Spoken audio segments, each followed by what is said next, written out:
Welcome to the InFlow Podcast. I am your host, Michelle Bosch. I see a gaping hole across society that focuses on the outer work and forgets about the inner work, when what we really need is to bridge the gap between prosperity and spirituality to live a life in flow, with inflows of light, inflows of cash, inflows of creativity, inflows of grace in our lives. Each week, join me for powerful messages and interviews that will leave you inspired and ready to step into flow in your higher work. So now, let's go.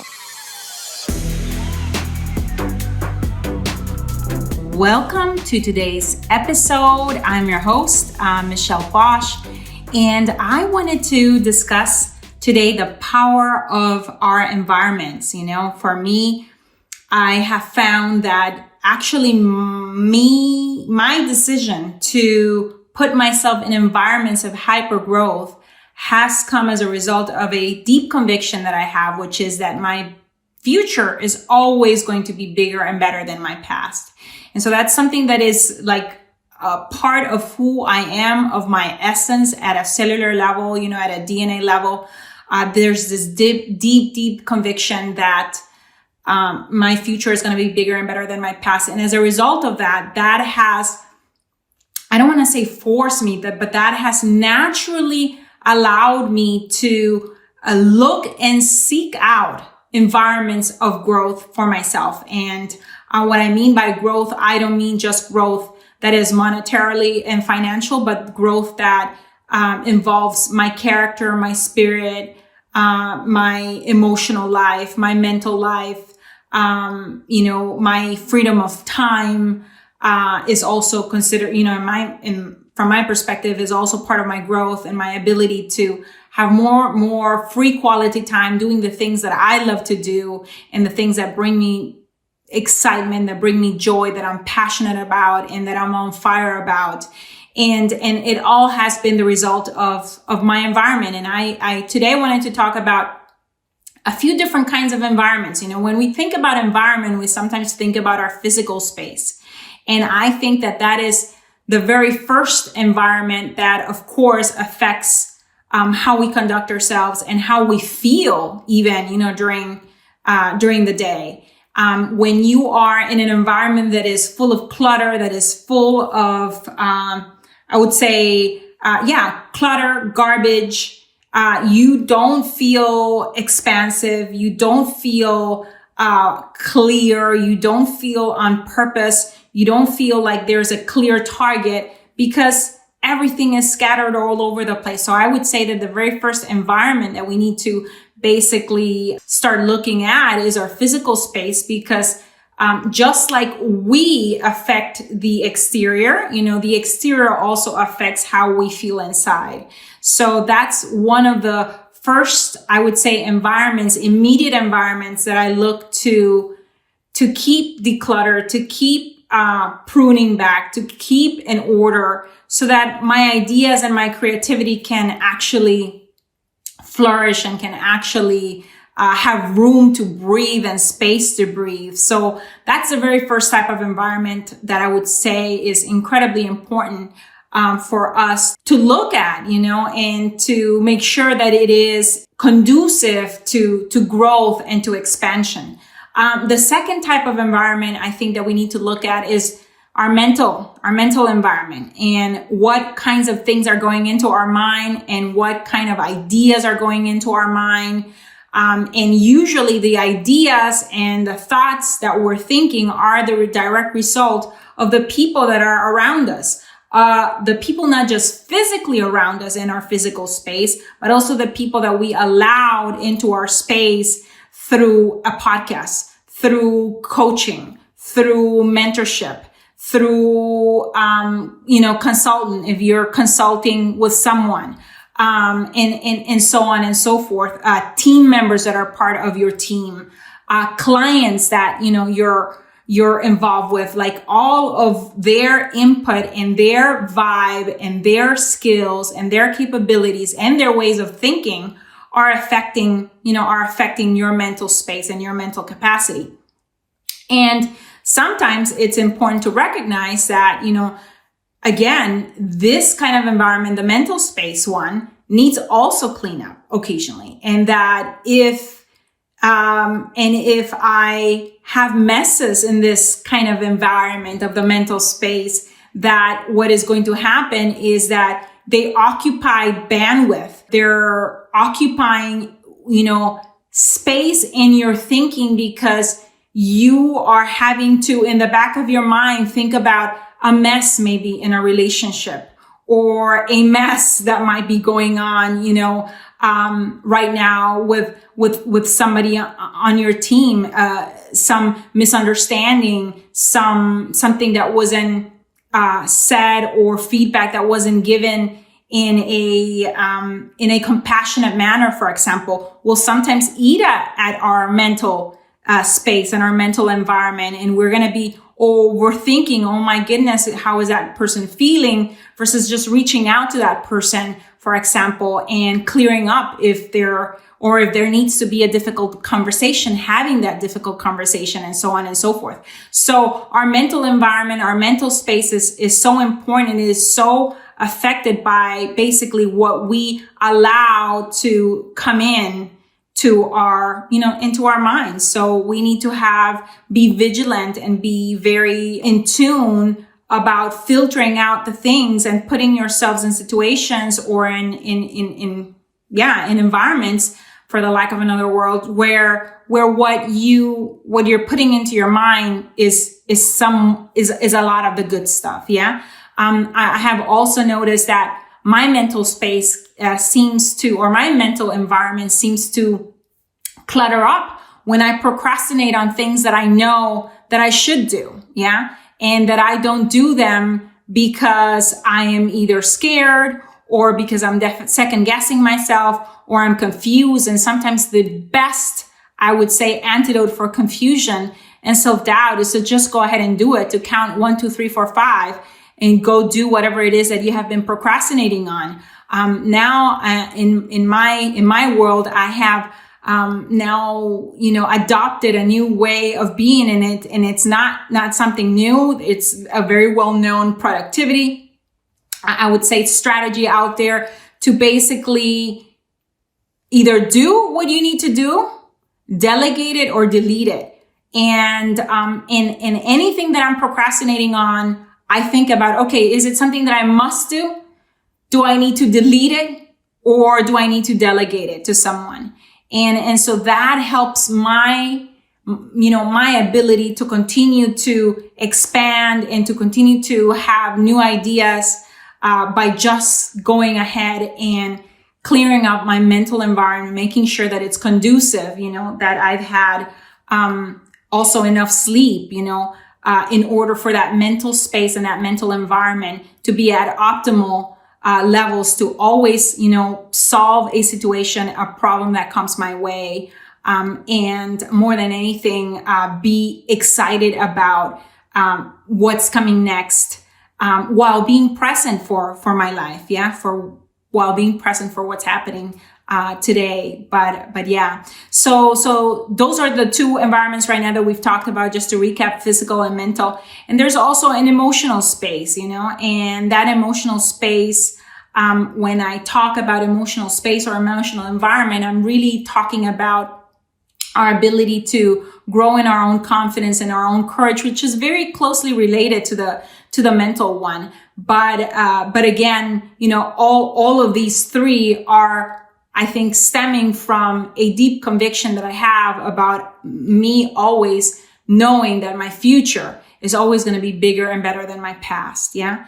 And so this environment of growth is something that we need to be intentional about. It doesn't just happen. It doesn't just fall from the sky. We need to go out there and seek the people, seek the mentors, seek the help at home if you need decluttering at home, if you need organization at home or in your office or wherever it is that you're working.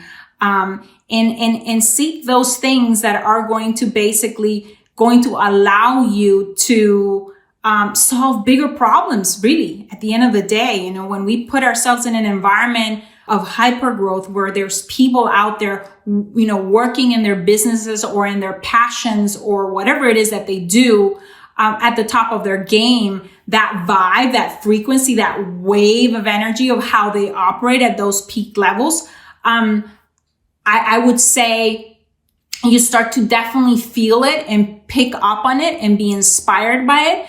And it allows you to take inspired action, because it doesn't just, there is no correlation between success and you in an environment without doing anything.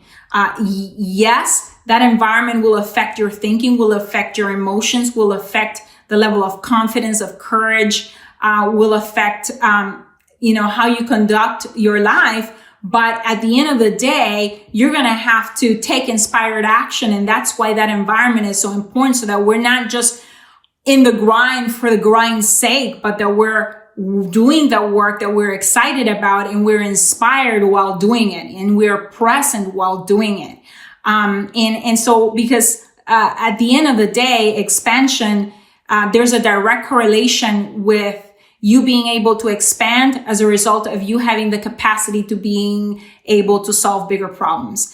If you want to understand why somebody like a Jeff Bezos or an Elon Musk or a Bill Gates, regardless of what you think about them, is able to expand and grow their businesses and their impact in the world, again, regardless of what you think of them, the reason why they're able to do that is in direct correlation to their ability and their capacity to solve bigger problems for more people that impact millions of people.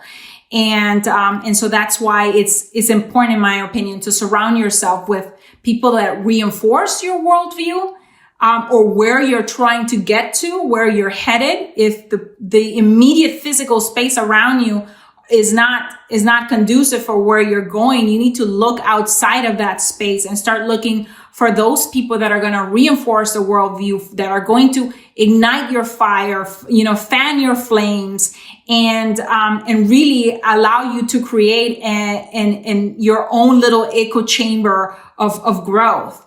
The next thing that I wanted to talk about, regarding environments, is that just like you're creating them for yourself, it's important for us as business owners to really create these environments of peak performance for others, and for example, when I think about team, and in your own business, in order for somebody to come and execute in your business and you seeing a return on your money and a return on involvement on that person, you're going to have to create an environment again where they have the right training, they have the right support, they have the right access to technology, to processes, to the infrastructure that basically is going to allow them to thrive and be operational for your business, whether it be acquiring properties for you or selling properties for you,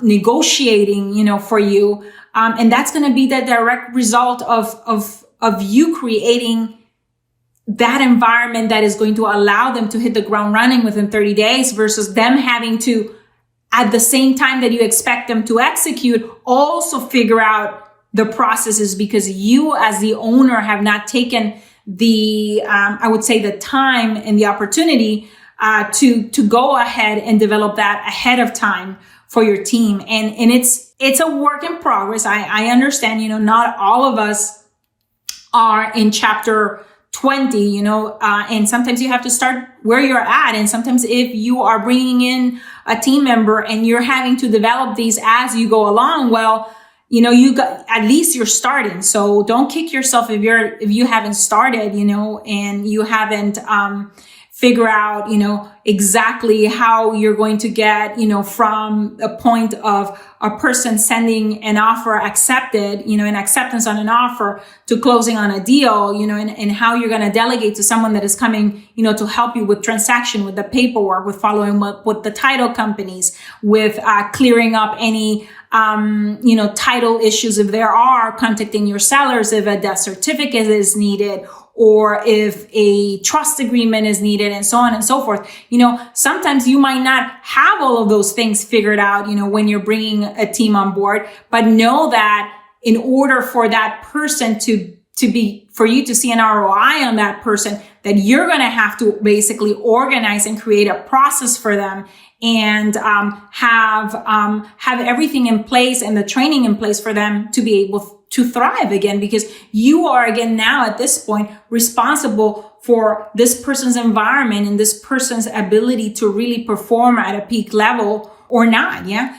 We first take responsibility for our own environment, I think as leaders and as business owners. And at some point we have to, when we want to grow in our ability to have freedom of time, we're going to have to bring team on board. And with that comes us creating an environment for them to thrive and succeed, where they can actually feel good about the day and feel good about the accomplishments, of their day, and know that your goals are connected to their personal goals. And by having that connection, they are, they're working towards something, and they're wanting to help you and wanting to come into work every day and really assist you in whatever you want to accomplish, as mundane as may be, as data entry and so on and so forth. If that is if there's training for it, if they know exactly where the data should go in, if they know how to do that, such that there is no doubts, no confusions, no uncertainty about what success looks like, in their role, you're going to be creating that environment for them where they're also, again, able to solve bigger and bigger problems for you. And as a result, your business is going to grow and your business is going to expand. So important. And, the next thing that I wanted to talk about is, which I've touched on it a little bit earlier during this episode, is the fact that when we put ourselves in environments where I like to be the smallest fish in the tank.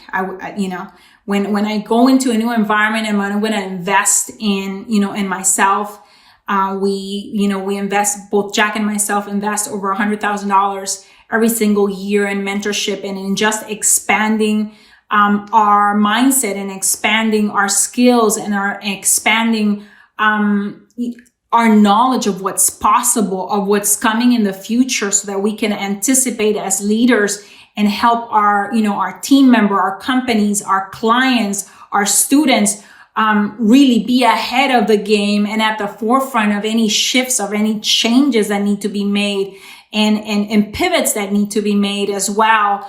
That I always want to be the smallest fish in a new group that I enter. I want to have access to people that are doing 10 times what I'm doing. And as a result of that, I have the ability to get what I like to call entrepreneurial shortcuts to getting things done, or bigger things done faster, better, with less cost, et cetera, more efficiently, as a result of being around these people that are giving me their entrepreneurial shortcuts, that are collapsing time for me, that are allowing me to pretty much get and have similar results and similar outcomes to the ones that they're having, and doing that in a much shorter period of time from being, amongst, these kinds of levels and caliber of people.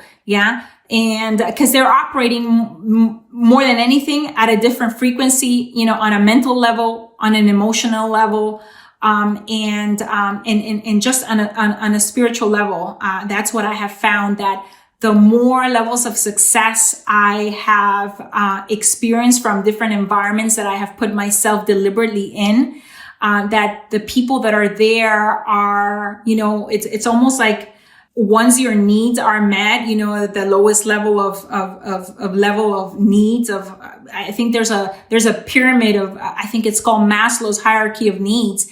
And when you've taken care of, shelter, food, your family, your team, your clients, that you start thinking about even beyond that, and you start thinking of communities, of entire cities, our entire countries, regions, movements, etc. And you start thinking about how you can make a bigger impact. And it's amazing to see that, the more successful people are in the environments where, I have had the blessing to be a part of, that the more success they have, that the more they are towards really fulfilling on that need of contribution and in impacting people and seeing that as almost like a spiritual purpose for them, and really them connecting, what they're doing on a more spiritual or heart-based level, which is fantastic for me. So I love being around these people. And I am really proud that, inside our Land Profit Generator Masters community, coaching community, that we have that going on. And if you are looking for a reinvention, if you're listening to this and you're looking for a reinvention, and I want you to know that you are worth the reinvention that you so desperately are looking for. And it's a matter of putting yourself in the right environment. We're actually creating such an environment right now, in a new group, in a new masterclass that we are going to be teaching starting March 21st through the 25th. That I would love for you, if you're listening to this, invite you to participate, to bring others that need to be part of such an environment of growth, that need to be, I would say, pulled up to a different level, to join us, to invite them to join us. It's a free masterclass. We're going to be teaching all things land investing from A to C, the fundamentals, as well as the more advanced things that require, mastery, that require automation, delegation, team, so that you can actually become the CEO of your land investing business, so that you don't see this as a hobby, but an actual business that has the potential to give you really freedom of money, time, relationships, and purpose.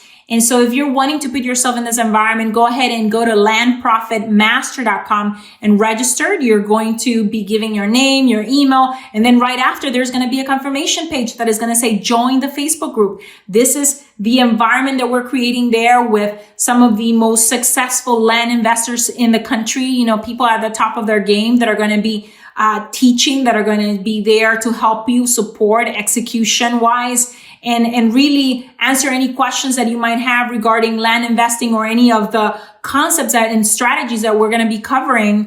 You're going to be hearing as well from other people that have put themselves also in environments of growth, because they also have, at the end of the day, the same deep conviction that their future is bigger and better than their past. It's no accident that we all come together and that we all look for each other. And that's because we value the same things. And more than likely, you have the same conviction as well. So I just want to say, you're worth the reinvention that you're seeking. And if you're ready to finally start investing in real estate, if you're ready to finally stop dabbling and actually becoming, one of the peak performers in our community and become one of the, part of the 1%, or the top 1%, I should say, of land investors in the country, join us at the upcoming masterclass. And so to go ahead and wrap this up, the importance of our environment, whether it be physical environment, mental environment, emotional environment, is so crucial that we be vigilant, that we be looking at, what needs to be cleaned up, what messes, which are usually pertaining to the past, need to be cleaned up. What am I procrastinating on? Do I need to just do it? Do I need to delegate it? Do I need to delete it?